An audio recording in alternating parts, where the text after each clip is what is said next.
With Rob Lewis, Brent Hubbs, VolQuest.com. A little fast break. Tennessee gets the win over Mississippi State tonight. Not the prettiest game in the world, Rob Lewis, but a much-needed win for the Volunteers. They beat State by 3, 56-53. What's your takeaway?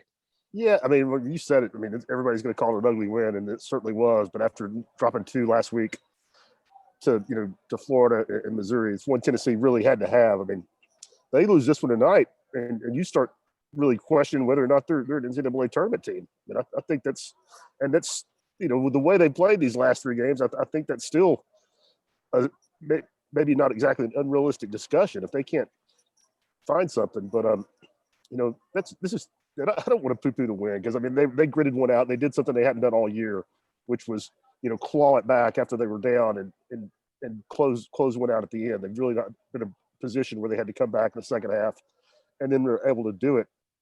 But hammered on the boards tonight, 42-30, and that makes 3 straight games now where they've lost the rebounding battle and they've shot less than 40% from the floor. So yes, really good to get a win, but no, I don't think you need to be puffing your chest out and thinking you solved all your problems either.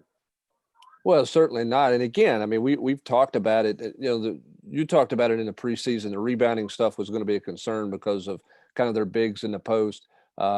Certainly Anasicki has not given Tennessee kind of what they had hoped that they would get out of him to this point. Yves Pons playing well, but the biggest takeaway for me right now is just the 56 points, 49 points, the low volume of points that this team is scoring. It's just such a struggle for them offensively to get any kind of rhythm going right now. And I don't really have a great answer for why. They got Springer back. You knew he would have some rust. He helped them. But it's just hard for them to get a lot of easy looks, it feels like. I think we're getting ready to turn the corner of this basketball team tonight, and I'll tell you why. I think it's what you saw from the 2 freshmen in the last 5 minutes of this game. They scored 8. They scored 8 of Tennessee's last 10 points, all of them except for those 2 big free throws by Vescovi. And the most telling thing for me in this entire basketball game was, I guess, 2 minutes left, two-ish minutes left. Rick calls a timeout to set up something on offense.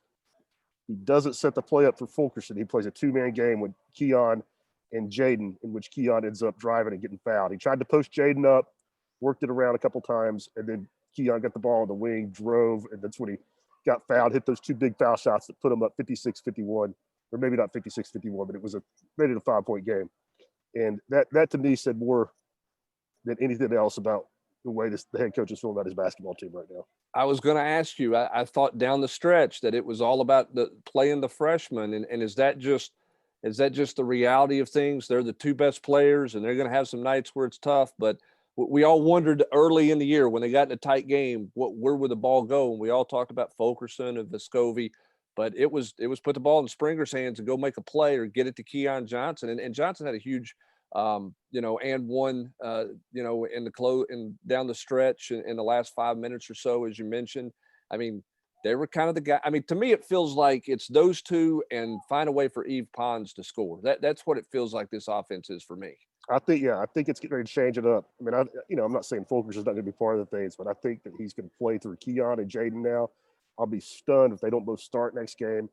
And after, I'm not saying those kids were perfect tonight, but I think it was huge for them to make those kind of plays they did down the stretch. And I'll give Rick credit, man. Jaden had a bad turnover there in the last 3 or 4 minutes where he drove into traffic and kind of lost it off his leg. And that's the kind of play where almost always you see him jump up and point at somebody else, and he lived with it because I think he knew he had to have Jaden on the floor. So you talked about this team needing to win. You start to question things if you don't win in tournament and big picture stuff outside. For the team itself, how big was this to stop the bleeding and kind of maybe settle? Not that there's any problems internally. I don't mean that, but, to kind of, hey, take a deep breath. We're okay. We get back on track and get going to work here. Oh, I think it was really big because you lose this one. I mean, it's an upset. I mean, Tennessee's a 9-10-point favorite tonight. Not that the kids are worried about that, but I mean, they know that they lost to a team that they should have beat at home. And then you got Kansas coming in here on Saturday. I mean, Kansas has lost 3 in a row themselves. They've obviously got some problems, but that's going to be a war. And so, you don't take care of business here tonight, you're conceivably, very easily looking at a 4-game losing streak. And that starts to rattle some confidence. Instead, it's a one-game win streak, albeit not pretty, but Tennessee found a way to win. They don't score they don't score a field goal in the last 2 minutes of the game, but they put it away at the free throw line as the Volunteers beat Mississippi State by a score of 56-53. Full coverage throughout the evening and tomorrow at volquest.com. For Rob Lewis, I'm Brent Hubbs for the Fast Break.